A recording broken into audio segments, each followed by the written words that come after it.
friends, this is Jyotilal. Welcome back to my chess vlog. Continuing my analysis of center, today I am going to discuss with you the concept of little center. So what is little center? Let me demonstrate here.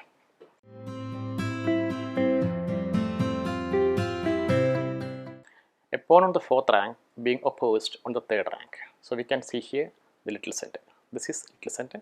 So now we have to go through a game and I will explain to you in detail. So the game that I'm going to discuss with you was played by Botwinnik, the former world champion, against Vidmar.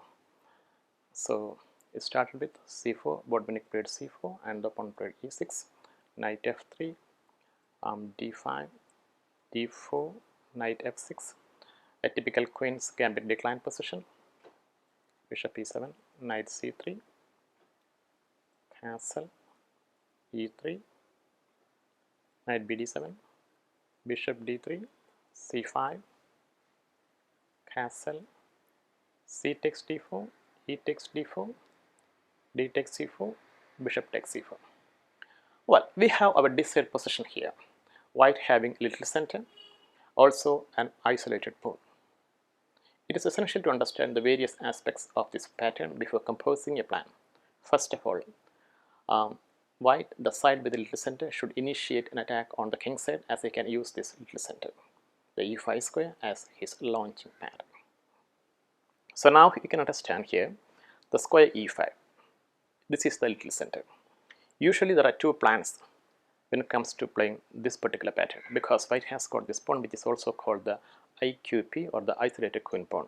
So white has got basically two plans.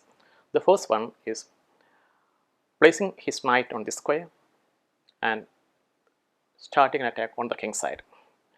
Well, it has to be done after careful preparation, possibly the queen going here and the rook coming to the d1 square, and then the queen shifting to sometimes to g3 or h3, and then initiating a strong attack against black on the king side, depending upon the black's response. Now the other plan is he can play d5, because this is the isolated queen pawn.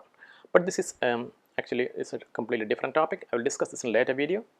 Right now I am focusing on the exploitation of this center, that is little center, with white knight occupying this square.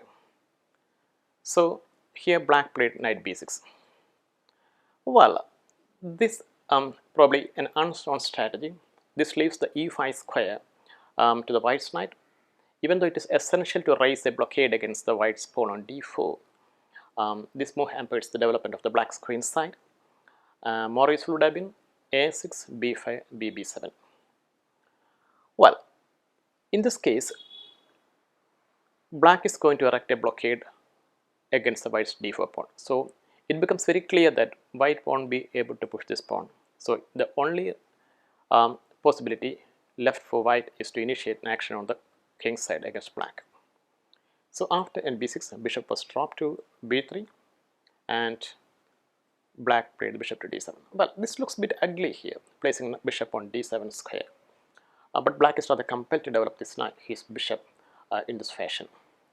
Queen d3, white has composed a plan to attack the black's king side here.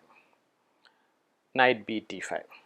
Well, this move is not so good, because usually when you play against an isolated pawn, it is desired that you exchange as many pieces as possible so that you can take the game into an endgame. So going by that principle, it would have been better to play this knight, the f6 knight, to d5, prompting an exchange of bishops.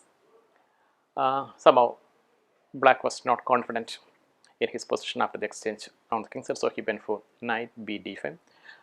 Possibly a wrong plan, because it is not going to help him in the long run. Knight e5, and white successfully places his knight on the little center square. Now after e5, black played bishop c6. Even though the bishop looks like a stout defender, it is actually no more than a tall pawn. Its exchange by the knight on e5, however, is a positional blunder, as this would add to the black's hold over the d5 square. Moreover, the knight is a very active piece on e5, dangerously poised towards the king side. rook a d1. Well, white strengthens his center pawn, the d4. Even though it's isolated, it is also giving him the strong e5 outpost. White is certainly slightly better here. Knight b4. Well, this move is of dubious value. As we can see from the white's response, white immediately takes his queen to the h3 square. Now bishop d5. The problem here for white is to take a decision regarding the exchange of bishop on d5. Well, black is proposing the exchange. This bishop exchange is unavoidable, but how should the exchange? Well, he has two options. He can take with the knight or he can take with the bishop. If he take with the bishop, probably he is losing a strong piece that can be of great use later in the attack against black's king side.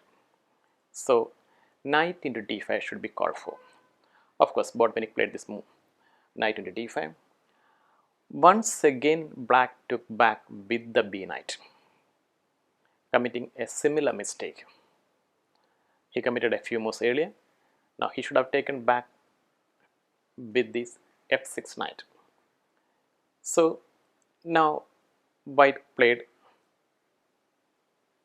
f4. The attack is in full swing. The threat is f5. So after f5, if black takes on f5 with his e pawn, the bishop gets a soft diagonal up to the king. On the other hand, if black permits an exchange on e6, say f5 into e6, there is going to be a serious weakness on the e6 square. So white's f4 move is a very powerful threat. So after f4, black played rook c8, and f5, we can see white is on the roll. So after f5, black took on f5, rook into f5. As we can see here, after rook into f5, almost all the white pieces except the rook on d1 are quite aggressively posted. And we can easily conclude that this position is giving white a clear advantage, very close to a winning advantage. And after rook into f5, black played queen d6. Well, queen d6. This move offers white some chances, some definite chances. Can you spot the chance here? Let me pause the video for a moment. Well, the move is knight f7, a simple combination. And this is a clear success of the little center strategy. The knight that was posted on e5 now nets the full pawn for white.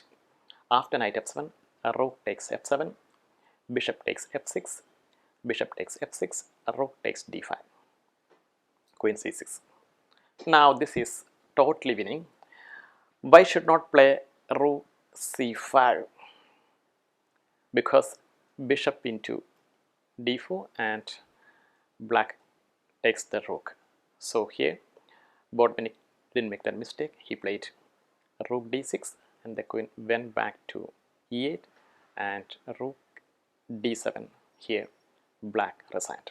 So we have seen a clear demonstration of the strength of the little center.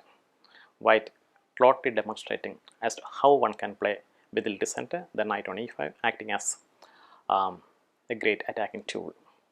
In the next video, I'll be explaining to you as to how one can play against the little center. So till then, bye.